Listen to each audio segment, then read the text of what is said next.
Hello friends, PowerPoint basic സീരീസിന്റെ പുതിയൊരു വീഡിയോയിലേക്ക് എല്ലാവർക്കും സ്വാഗതം.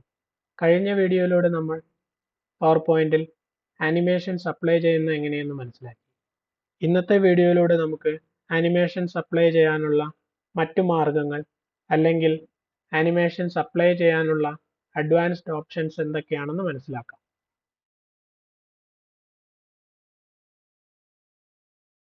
എനിക്കിപ്പോൾ ഇവിടെ ഞാൻ ഈ നൽകിയിട്ടുള്ള ഈ ടെക്സ്റ്റിനൊരു ആനിമേഷൻ നൽകണമെന്ന് വിചാരിക്കാം. ഞാൻ ഈ ടെക്സ്റ്റ് സെലക്ട് ചെയ്തതിന് ശേഷം ആനിമേഷൻസ് എന്ന ടാബിൽ നിന്നും ഈ ഡ്രോപ്പ് ഡൗൺ സെലക്ട് ചെയ്ത് ഇവിടെ മോഷൻ പാത്സ് എന്ന ഗ്രൂപ്പിലെ ലൈൻസ് എന്നുള്ള ഓപ്ഷൻ സെലക്ട് ചെയ്യും.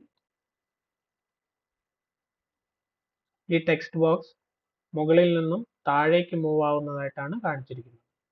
പക്ഷെ എനിക്കിത് ലെഫ്റ്റിൽ നിന്നും റൈറ്റിലേക്ക് മൂവ് ആവുന്ന രീതിയിലാണ് വേണ്ടത്.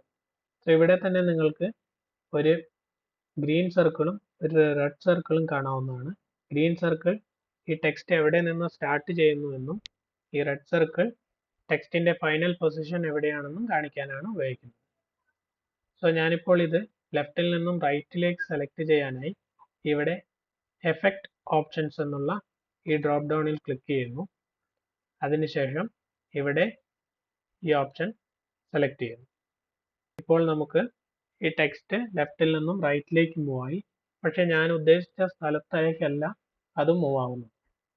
അതൊന്ന് അഡ്ജസ്റ്റ് ചെയ്യാനായി ഞാൻ ഈ സ്ലൈഡിന്റെ പുറത്ത് എവിടെയെങ്കിലും ക്ലിക്ക് ചെയ്ത് ഈ ടെക്സ്റ്റ് ബോക്സ് തന്നെ സെലക്ട് ചെയ്ത് ആ ടെക്സ്റ്റ് ബോക്സിനെ ഒന്ന് കുറച്ച് പുറകിലേക്ക് മാറ്റി വെക്കുകയാണ്. ഇപ്പോൾ നിങ്ങൾക്ക് കാണാം ഇതിന്റെ ഫൈനൽ പൊസിഷൻ കാണിക്കുന്ന ഈ റെഡ് ആരോ ഇവിടെ വന്നത്. അല്പം കൂടി അഡ്ജസ്റ്റ് ചെയ്ത് നൽകുന്നു. ഇനി നമുക്ക് ഇത് സ്ലൈഡ് ഷോ ഒന്ന് അപ്ലൈ ചെയ്ത് നോക്കാം.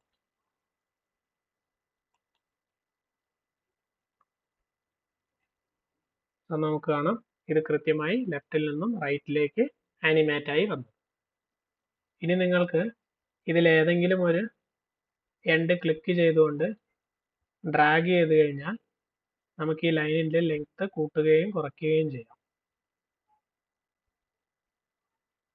അതോടൊപ്പം ഷിഫ്റ്റ് കീ കൂടി ഹോൾഡ് ചെയ്ത് കഴിഞ്ഞാൽ നമ്മൾ ഈ സെലക്ട് ചെയ്ത ടെക്സ്റ്റ് ഒരേ ലൈനിൽ തന്നെ മൂവ് ആവുന്നതാണ്. അല്ലെങ്കിൽ നമുക്ക് ഇതിന്റെ ആംഗിൾ ചേഞ്ച് ആവുന്നതാണ്. ഇനി നിങ്ങൾ ഇവിടെ ശ്രദ്ധിച്ചു കാണും, ഞാനിവിടെ സ്ലൈഡ് ഷോ അപ്ലൈ ചെയ്തപ്പോൾ ഇപ്പോൾ നമുക്ക് നമ്മുടെ ടെക്സ്റ്റ് ഇതിൽ ആനിമേറ്റ് ആയി വന്നില്ല. ഞാൻ വീണ്ടും ഒരു തവണ കൂടി മൗസ് ക്ലിക്ക് ചെയ്യുമ്പോഴാണ് നമ്മുടെ ഈ ടെക്സ്റ്റ് ആനിമേറ്റ് ആവുന്നത്. എനിക്ക് ആദ്യത്തെ ഈ സ്ലൈഡ് അപ്പിയർ ആവുമ്പോൾ തന്നെ ഈ ടെക്സ്റ്റും ആനിമേറ്റ് ആയി വരണമെങ്കിൽ നമുക്ക് ഇതിനുള്ള ഓപ്ഷൻസ് ഒന്ന് മാറ്റി നൽകേണ്ടതുണ്ട്. അതിനായി ഇവിടെ ഈ സ്റ്റാർട്ട് എന്നുള്ള ഈ ഒരു ഓപ്ഷനിൽ നിന്നും ഇപ്പോൾ സെലക്ട് ആയിരിക്കുന്നത് ഓൺ ക്ലിക്ക് ആണ്. അത് ചേഞ്ച് ചെയ്ത് വിത്ത് പ്രീവിയസ് എന്നുള്ള ഈ ഒരു ഓപ്ഷൻ സെലക്ട് ചെയ്ത് കഴിഞ്ഞാൽ നമുക്ക് നമ്മുടെ ഈ സ്ലൈഡ് സ്ക്രീനിലേക്ക് വരുമ്പോൾ തന്നെ നമ്മുടെ ടെക്സ്റ്റും ആനിമേറ്റ് ആയി വരുന്നതാണ്. ഒന്ന് ചെക്ക് ചെയ്ത് നോക്കാം. ഇനി നമുക്ക് നമ്മുടെ ആനിമേഷന്റെ ടൈം ഡ്യൂറേഷൻ എത്രയാണെന്ന് നമുക്ക് സെറ്റ് ചെയ്ത് വെക്കാം. ഇപ്പോൾ 2 സെക്കൻഡ് ആണുള്ളത്. ഞാൻ അതിനെ കുറച്ച് 1 സെക്കൻഡ് എന്നുള്ളത് നൽകുന്നു. അതിനുശേഷം ഒന്നുകൂടി ചെക്ക് ചെയ്ത് നോക്കാം നമുക്ക്. നമ്മുടെ ആനിമേഷൻ നടക്കുന്ന ആ ഒരു സ്പീഡ് ഇപ്പോൾ കൂടിയതായിട്ട് കാണാം. അതുപോലെ തന്നെ നമുക്ക് വേണമെങ്കിൽ നമുക്ക് ഒരുപാട് ആനിമേഷൻസ് ഇവിടെ ഉണ്ട്. ഒന്ന് കഴിഞ്ഞ് അടുത്തത് വരുന്നതിന് ചെറിയൊരു ഡിലേ ആവശ്യമാണെങ്കിൽ നമുക്കിവിടെ ആ ഡിലേയും ഇവിടെ സെറ്റ് ചെയ്യാവുന്നതാണ്. ഇപ്പോൾ നമുക്ക് ഈ ഒരു സ്ക്രീനിൽ ഞാൻ ഒരു ആനിമേഷൻ മാത്രമാണ് അപ്ലൈ ചെയ്തിട്ടുള്ളത്. ഇനി അതല്ല, നമ്മൾ ഒരുപാട് ആനിമേഷൻസ് ഇതിൽ ആഡ് ചെയ്തിട്ടുണ്ടെങ്കിൽ അവയെ എല്ലാം ഒന്ന് നമുക്ക് കാണാനായി ഇവിടെ ഈ ആനിമേഷൻ പെയിൻ എന്നുള്ള ഈ ഒരു ഓപ്ഷൻ ക്ലിക്ക് ചെയ്യാം. നിങ്ങൾക്ക് ഇവിടെ റൈറ്റ് സൈഡിൽ കാണാം ഇവിടെ അപ്ലൈ ആയിട്ടുള്ള എല്ലാ ആനിമേഷൻസും ഇതിൽ അവൈലബിൾ ആയിട്ടുള്ളത്. ഇനി എനിക്കിവിടെ ഈ ആനിമേഷനിൽ ഒന്ന് റൈറ്റ് ക്ലിക്ക് ചെയ്ത് കഴിഞ്ഞാൽ ഇവിടെ ഒരുപാട് ഓപ്ഷൻസ് കാണാം. അതിൽ നിന്ന് ഞാൻ ഇവിടെ എഫക്റ്റ് ഓപ്ഷൻസ് എന്നുള്ളത് സെലക്ട് ചെയ്താൽ ഇവിടെ ഒരു പോപ്പപ്പ് വിൻഡോ കാണാവുന്നതാണ്. അതിൽ നമുക്ക് ഈ എഫക്റ്റ് ടാബിൽ നിന്നും ഇവിടെ സ്മൂത്ത് എൻഡ് സെലക്ട് ചെയ്ത് കഴിഞ്ഞാൽ നമ്മുടെ ആനിമേഷൻ വളരെ സ്മൂത്ത് ആയിട്ട് വന്ന് നിൽക്കുന്നതായിട്ട് നമുക്ക് കാണാം. അതുപോലെ തന്നെ സ്മൂത്ത് എൻഡിന് പകരം ബൗൺസ് എൻഡ് എന്നുള്ള ഒരു ഓപ്ഷനാണ് നൽകി ഇവിടെ ടൈം നമ്മൾ ഇൻക്രീസ് ചെയ്ത് നൽകുന്നതെങ്കിൽ ഇപ്പോൾ നിങ്ങൾക്ക് ഇവിടെ വ്യത്യാസം കാണാവുന്നതാണ്. നമ്മുടെ ടെക്സ്റ്റിനൊരു ബൗൺസി എഫക്റ്റ് കിട്ടുന്നത്. അതുപോലെ തന്നെ നമുക്കിവിടെ ഇതിൻ്റെ ടൈമിംഗ് ഇവിടെ നിന്നും സെറ്റ് ചെയ്യാവുന്നതാണ്. ഇപ്പോൾ 1 സെക്കൻഡ് ഫാസ്റ്റ് എന്നുള്ളതാണ്.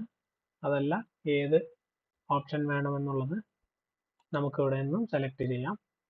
നമുക്ക് ഈ ആനിമേഷൻ നമ്മുടെ ഈ ഒരു സ്ലൈഡിൽ നിന്ന് മൂവ് ചെയ്ത് അടുത്ത സ്ലൈഡ് വരുന്നത് വരെ നമുക്കൊന്ന് റിപ്പീറ്റ് ചെയ്യണമെങ്കിൽ ഇവിടെ നമുക്ക് അൺടിൽ നെക്സ്റ്റ് ക്ലിക്ക് അല്ലെങ്കിൽ അൺടിൽ എൻഡ് ഓഫ് സ്ലൈഡ് എന്നുള്ള ഓപ്ഷൻ സെലക്ട് ചെയ്യാം.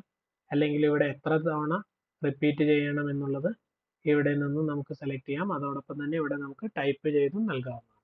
ഞാനിപ്പോൾ ജസ്റ്റ് ഒരു എക്സാമ്പിളിന് വേണ്ടി 2 എന്ന് സെലക്ട് ചെയ്യുന്നു. ഓക്കെ ക്ലിക്ക് ചെയ്യുന്നു. അപ്പോൾ ഒരു തവണ ഇത് ഈ ആനിമേഷൻ നടന്നു. വീണ്ടും രണ്ടാമത്തെ തവണയും ഈ ആനിമേഷൻ ഇവിടെ നടന്നുകൊണ്ടിരിക്കുന്നത് നിങ്ങൾക്ക് കാണാം. ഇതുപോലെ തന്നെ നമുക്ക് ഇനി ലൈൻസിന് പകരം ആർക്ക് സെലക്ട് ചെയ്യാം, അല്ലെങ്കിൽ ടേൺ സെലക്ട് ചെയ്യാം, അല്ലെങ്കിൽ വിവിധ തരം ഷേപ്പുകൾ സെലക്ട് ചെയ്യാം. ഇവിടെ ലൂപ്പ് ഉണ്ട്, അല്ലെങ്കിൽ നമുക്ക് തന്നെ ഒരു കസ്റ്റം പാത്ത്, നമുക്ക് ഇഷ്ടമുള്ള ഒരു പാത്ത് സെലക്ട് ചെയ്ത് ഇവിടെ നൽകാവുന്നതാണ്.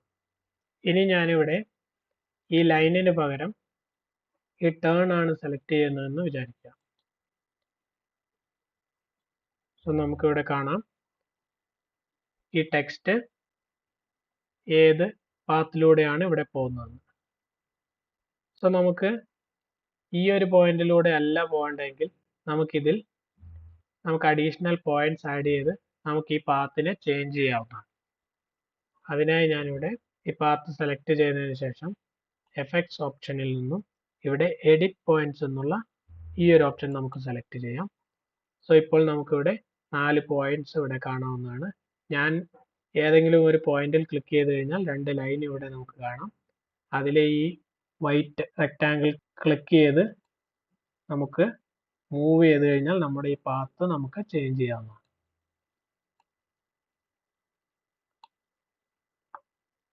അതോടൊപ്പം തന്നെ നമുക്കിതിൽ ഏതെങ്കിലും ഒരു പോയിന്റ് ആഡ് ചെയ്യുകയും ചെയ്യാം. അതിനായി ഈ പാത്തിൽ എവിടെയെങ്കിലും മൗസ് ക്ലിക്ക് ചെയ്ത് ഒന്ന് മൂവ് ചെയ്ത് കഴിഞ്ഞാൽ അവിടെ ഒരു പോയിന്റ് ആഡ് ആവുന്നതാണ്. സോ ഇതുപോലെ നമുക്ക് നമ്മുടെ ഒബ്ജക്റ്റിനെ ഏതെങ്കിലും ഒരു കൃത്യമായ പാത്തിലൂടെ നമുക്ക് ആനിമേറ്റ് ചെയ്യണമെങ്കിൽ ഈ ഒരു മെത്തേഡ് ഉപയോഗിക്കാം. അതോടൊപ്പം തന്നെ സെലക്ട് ചെയ്ത ഏതെങ്കിലും ഒരു പോയിന്റ് ഡിലീറ്റ് ചെയ്യണമെങ്കിൽ നമുക്ക് റൈറ്റ് ക്ലിക്ക് ചെയ്ത് ഇവിടെ ഡിലീറ്റ് പോയിന്റ് എന്നുള്ള ഓപ്ഷൻ ഉപയോഗിക്കാം. സോ ഇതുപോലെ തന്നെ നമുക്ക് ഏതൊരു ആനിമേഷനും നമ്മുടെ ഇഷ്ടപ്രകാരം ഇതിൽ നിന്നും സെലക്ട് ചെയ്ത് അതിൻ്റെ പ്രോപ്പർട്ടീസ് ചേഞ്ച് ചെയ്യുകയും നമ്മുടെ ആവശ്യാനുസരണം നമ്മുടെ പവർ പോയിന്റിനെ മനോഹരമാക്കുകയും ചെയ്യാം. ഇനി ഞാൻ ഈ എല്ലാ സ്ലൈഡിലേക്കും നമുക്ക് ആവശ്യമായിട്ടുള്ള ആനിമേഷൻസ് ആഡ് ചെയ്ത് നൽകുകയാണ്. സോ നമുക്ക് നമ്മുടെ ഫൈനൽ ഔട്ട്പുട്ട് ഒന്ന് കണ്ടു നോക്കാം.